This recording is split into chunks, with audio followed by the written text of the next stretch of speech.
इतने दिन मेहनत करने के बाद तो इतना हम चढ़ पाए थे, फिर मुझे गिरा दिया। फिर वो निराश होने लगता है। लाखों चलने वालों में कितनों को गिरा दिया, आगे बढ़ने लायक नहीं रखा। इसी मन का खेल है। वो अंदर ही अंदर वो खोखला करके, निराश करके बस केवल जीने में लगा देता है, ऐसा लगने लगता है, क्योंकि वो लक्ष्य की तरफ बढ़ना चाहता है और मन उसको फुसला करके ऐसे गिरा देता है कि वो निराश होकर देखता है अब क्या करूं। तो भयानक पीड़ा और कष्ट सहते हुए जानबूझकर हम अपना शरीर यहां छोड़ देंगे। जब इतना दृढ़ निश्चय हो जाएगा तो कोई हमें परास्त कर ही नहीं सकता। और गुरु कृपा पात्र जो चाल इसकी समझ गया, हर चाल पे वही लगाम खींच दी, बच गया। इस मन की ऐसी चाल है कि जरा सा असावधान साधक हुआ कि लक्ष्य से भ्रष्ट कर देता है। फिर यही मन निरुत्साहित कर देता है, विक्षिप्त कर देता है। इसी के कथनानुसार चले तो इसी ने भ्रष्ट कर दिया। भ्रष्ट का तात्पर्य होता है जो हम लक्ष्य पे चढ़ रहे हैं उससे नीचे गिर जाना। हमारा लक्ष्य है प्रभु की प्राप्ति, जितेंद्रियता, लेकिन ये मन कई तरह से हमें भ्रष्ट करता है। यदि हमारा किसी से कभी कैसा भी संबंध है, कभी ये प्रियता से भ्रष्ट करता है, कभी भय से भ्रष्ट करता है। सामने वाला प्रतिकूल न हो जाए, बहुत ये सावधानी की जरूरत है।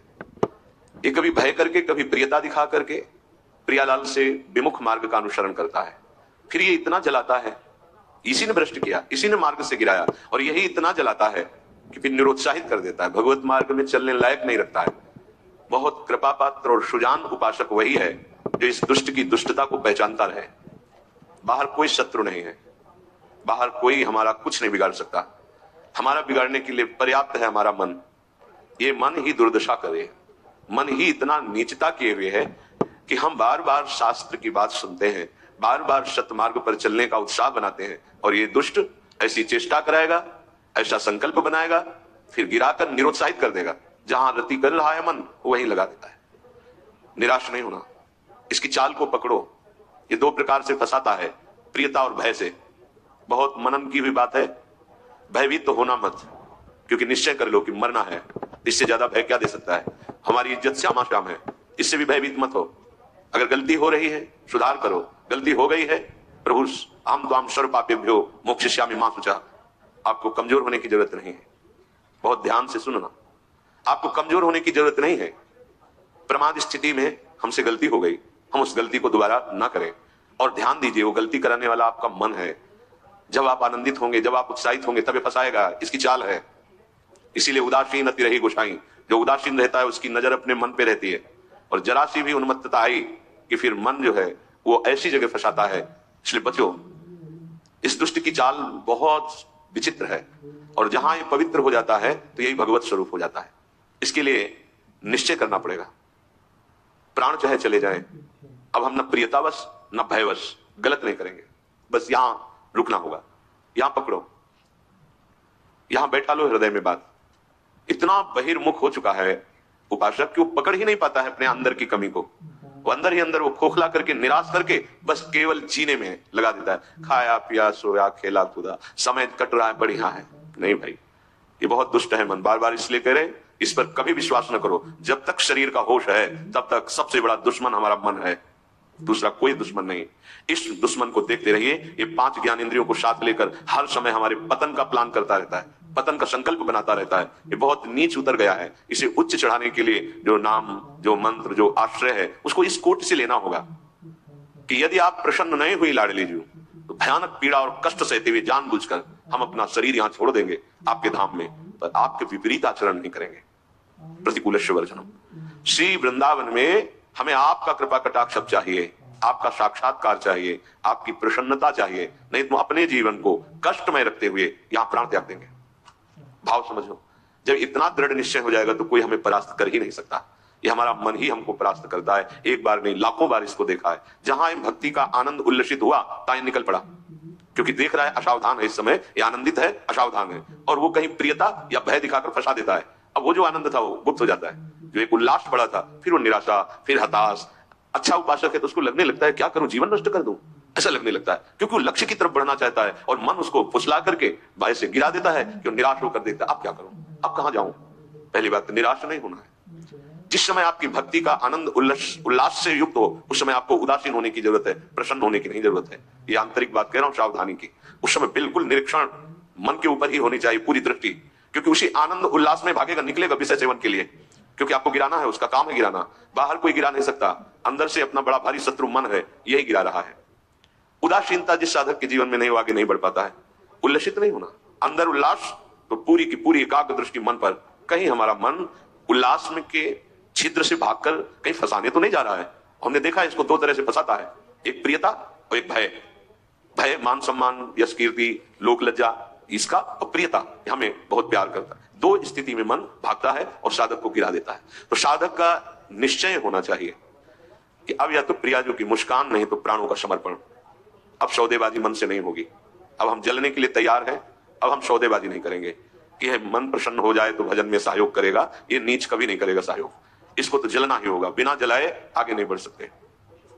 महापुरुषों ने कहा है कि यदि आप अपना जीवन प्रभु के चरणों में न्यौछावर करने के लिए तैयारी कर ली है, जैसा श्रीपाद कह रहे, ये न्यौछावर है, या तो प्राण समर्पित कष्टपूर्वक हम शरीर, या फिर आप मुस्कुराओ, बीच में हम स्वीकार नहीं करेंगे इस मन की मनमानी आचरण। बहुत निकृष्ट है, बहुत रुलाया है, बहुत परास्त करता है, पूरा जीवन हो गया है इसको लगाते ही लगाते, तो इसको पढ़ पाए हैं कि हाँ है क्या चीज। बहुत नीच प्रवृत्ति है इसकी। एक क्षण तो वैराग्य की स्थिति में, एक क्षण में आपको लगेगा भगवत प्राप्ति की स्थिति, और एक क्षण में इतनी गंदी स्थिति पैदा कर देगा कि लगेगा अभी तक जीवन में कुछ हाथ ही नहीं आया। साधक की धज्जियां उड़ाता रहता है मन। और गुरु कृपा पात्र जो चाल इसकी समझ गया, हर चाल पे वही लगाम खींच दी, बच गया। नहीं, बहुत नीच प्रवृत्ति का है ये। अगर इसको समझ पाओगे तो आगे बढ़ पाओगे, नहीं तो निराशा पैदा करके भगवान से विमुख कर देता है। लाखों चलने वालों में कितनों को गिरा दिया, आगे बढ़ने लायक नहीं रखा। इसी मन का खेल है। तुम अपना जीवन प्रभु के चरणों में न्यौछावर कर दिए, अब उनकी कृपा की बाट जो होते हुए मस्त रहो। और ये मस्ती मन के निरीक्षण से युक्त बनी रहनी चाहिए। मन को ढील दिया ना जहां कि आज तो बहुत बढ़िया भजन हुआ, आज बहुत आनंद, वही निकल के फंसा देगा। ये अनुभव की बात है। आनंद की उमगन में इसके निकलने के चांस होते हैं। वो उसी, जब साधक आनंद उमगन में होता है तब वो निकलकर किसी विषय में उसे बांध देता और उस आनंद को खा गया। जो आनंद उल्लास था, अब वो पश्चाताप की आग जल रही है। अब फिर उसको लगता है इतने दिन मेहनत करने के बाद तो इतना हम चढ़ पाए थे, फिर मुझे गिरा दिया। फिर वो निराश होने लगता है। शोक, विषाद, दुख, क्लेश, कष्ट, संताप, भय, उद्वेग ये प्रदान करता रहता है। इसके सामग्री क्या है मन की? इसके अनुकूल चलोगे तो क्या देगा मन? कह रहे शोक पक्का, पर पकड़ में तो है नहीं। ये बहुत खिलाड़ी है, खेल करके और ऐसे तदात्म में बैठा है। तदात्म में कि पीटोगे किसको? तदात्म, तुमने तदात्म कर लिया है। अब उसको दंड कहां से दोगे? दंड तो तब दे जब दृष्टा बने ना। वो तो तदात्म कर लिया है। अब जब कुछ नहीं समझा तो आज से भोजन नहीं करेंगे, उसमें कुछ फर्क नहीं पड़ना। वो इतना बलवान, उसको कोई फर्क नहीं पड़ना। तुम 10 दिन के बाद जब भोजन पाओगे तब तुम्हें वहां पे खड़ा कर देगा जाके, जहां नहीं खड़ा होना चाहिए। ये सबसे बड़ा बंधन मन है। मन ही मोक्ष का कारण है, मन ही बंधन का कारण है। ध्यान दीजिए, जब आपने अपना जीवन प्रभु को समर्पित कर दिया, भगवत प्राप्ति का निश्चय कर लिया, तो अब तुम्हें मन से सावधान रहना है। और किसी से कोई दुश्मन नहीं है। कोई हमें भ्रष्ट नहीं कर सकता त्रिभुवन में। कोई हमारा किसी भी तरह से आनंद का नाश नहीं कर सकता। एक दुश्मन है, वो है मन। ये बहुत अनुभव की बात कहते हैं।